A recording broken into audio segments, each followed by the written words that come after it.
జనగాం జిల్లా స్టేషన్ గన్పూర్ నియోజకవర్గ కేంద్రంలోని శివునిపల్లిలో కేఆర్ గార్డెన్ లో ప్రభుత్వ అధికారికంగా నిర్వహించిన మినీ క్రిస్మస్ వేడుకలో వరంగల్ ఎంపీ కడియం కావ్య పాల్గొన్నారు. ఈ సందర్భంగా కేక్ కట్ చేసి అందరికీ క్రిస్మస్ శుభాకాంక్షలు తెలియజేశారు. అనంతరం ఎంపీ మాట్లాడుతూ మీ అందరికీ ఆశీర్వాదం, ఆ ప్రభు దీవెనలతోనే ఎంపీగా మీ ముందుకు ఉన్నానని అన్నారు. ఇక్కడ ఇంతమంది పాస్టర్స్ మనందరి కోసం కూడా ప్రేయర్ చేశారు, నా కోసం కూడా ప్రత్యేకంగా ప్రేయర్ చేసినారు. కాబట్టి 2,20,000 మెజారిటీతోటి నేను మీ మధ్యలో గెలిచి ఎంపీగా వెళ్ళి మైనారిటీస్కి సంబంధించి ఏం చర్యలు తీసుకుంటున్నారు, ఏం ఫండ్స్ ఇస్తున్నారు అని కూడా క్వశ్చన్ చేయడం జరిగింది. అట్లాగే మేము ప్రతిరోజు అక్కడ క్రిస్టియన్స్ ఎక్కడున్నా వారి మీద దాడులు జరగవద్దు అన్న ఉద్దేశంతో దాని మీద డిబేట్ కోసం ప్రతిరోజు పట్టుబట్టినాము. అందుకు ఉదాహరణ మణిపూర్ మనకి ఒక భయంకరమైన పరిస్థితిని చూపిస్తుంది.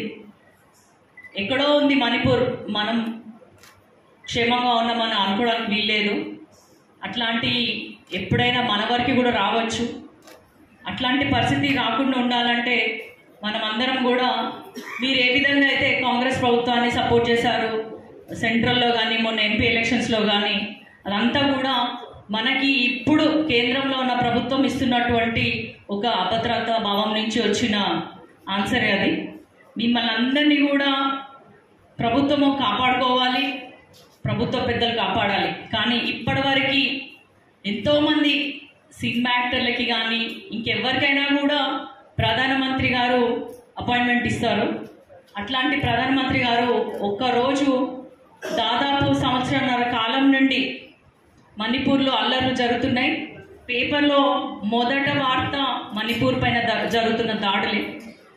అవన్నీ చూసినప్పుడు నాతో పాటు ఉంటాడు మణిపూర్ ఎంపీ.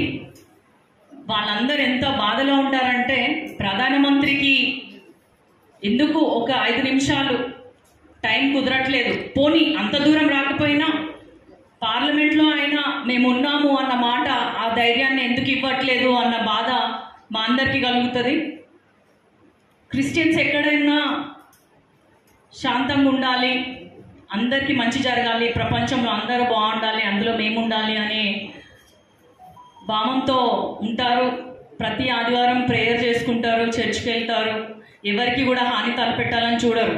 మరి అలాంటి వాళ్ళపైన ఎందుకు ఇంకా ఇంత కంటిన్యూస్గా దాడులు జరుగుతున్నాయి? అక్కడ ఎవరిపైన కూడా ఎవరిని ఉపేక్షించట్లేదు. ఎమ్మెల్యేల ఇల్లులు కూడా తగలబెట్టేస్తున్నారు. ఎంత పెద్ద స్థాయిలో ఉన్నా కూడా క్రిస్టియన్స్ అయినందుకు, చర్చిలు ఉన్నందుకు చర్చిలను కూలగొట్టడము, క్రిస్టియన్స్ పైన దాడి చేయడము, అంటే బలవంతంగా నీ మతాన్ని మార్పించడానికి ప్రయత్నిస్తున్నారు అక్కడ. కాబట్టి మనము ఈ క్రిస్మస్కైనా వచ్చే సంవత్సరం నుంచి అయినా ఇట్లాంటి ఘోరాలు జరగకూడదు. క్రిస్టియన్స్కే కాదు, ఏ మతాన్ని నమ్ముకునే హక్కు రాజ్యాంగం మనకి కల్పించింది.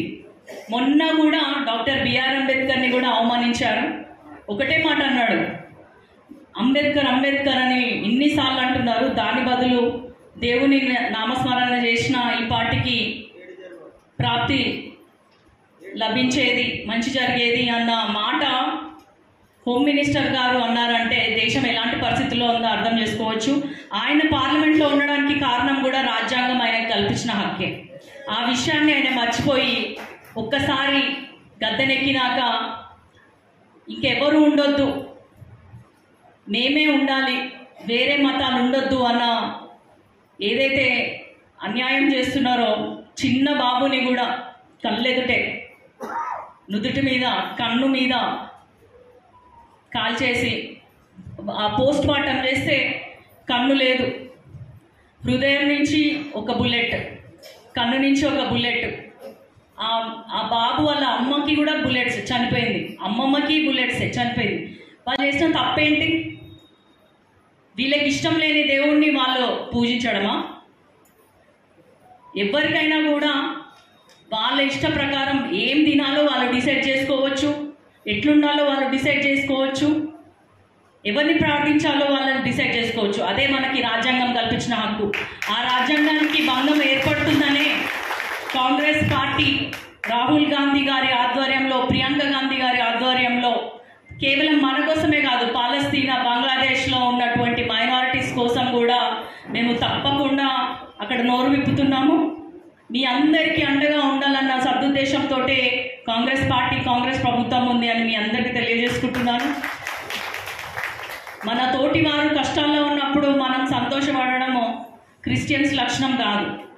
కాబట్టి రానున్న రోజులైనా ప్రతి రాష్ట్రంలో కూడా శాంతి సామరస్యాలతో ఉండాలని కోరుకుంటున్నాను.